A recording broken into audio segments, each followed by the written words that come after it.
sablammiif dirmata abbaa murtii guutuu dididichisiisi homtu sin harkaatu.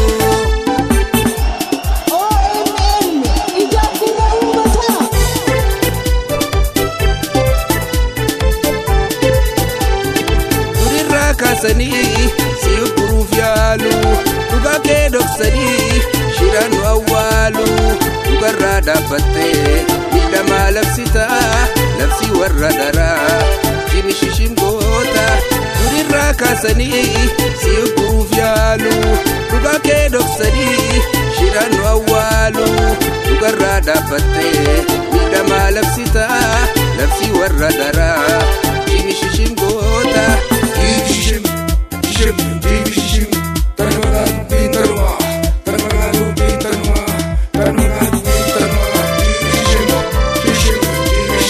Saba Oromotiif saba Somaaleetiif Oromoota Walloof ummata Sidaamaaf ummata Affaariif Shaanguliif Gumuuziif ummata Gaambeellaaf Agaw Qimaantiif warra kaaba jiruuf warra kibba jiruuf warra bahaa jiruuf warra lixa jiruuf sabaaf sablammiidhaaf nageenyaaf tokkummaaf.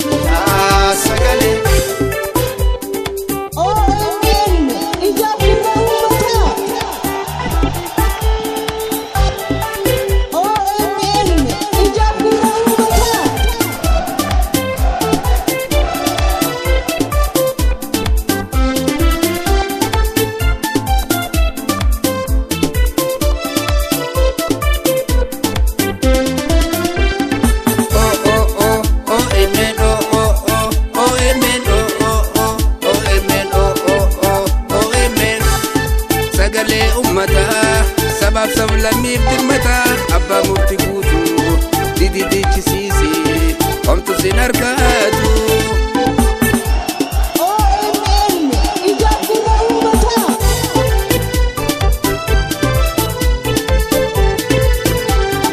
Ga'umsaan as geessee tartee nu tarsiiftee kubuufa qankaalaa tumaa keessaalaa diina keerra aantee bira gammachiiftee arras jira lammiin kee agubatu diinni kee.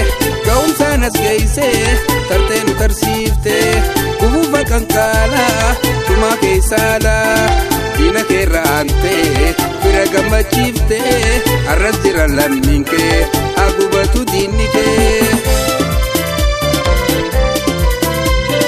Saba Oromootiif saba Somaaleetiif Oromoota Walloof ummata Sidaamaaf ummata Affaariif Shaanguliif Gumuuziif ummata Gaambeellaaf Agaw Qimaantiif warra kaaba jiruuf warra kibba jiruuf warra bahaa jiruuf warra lixa jiruuf sabaaf sablammiidhaaf nageenyaaf tokkummaaf.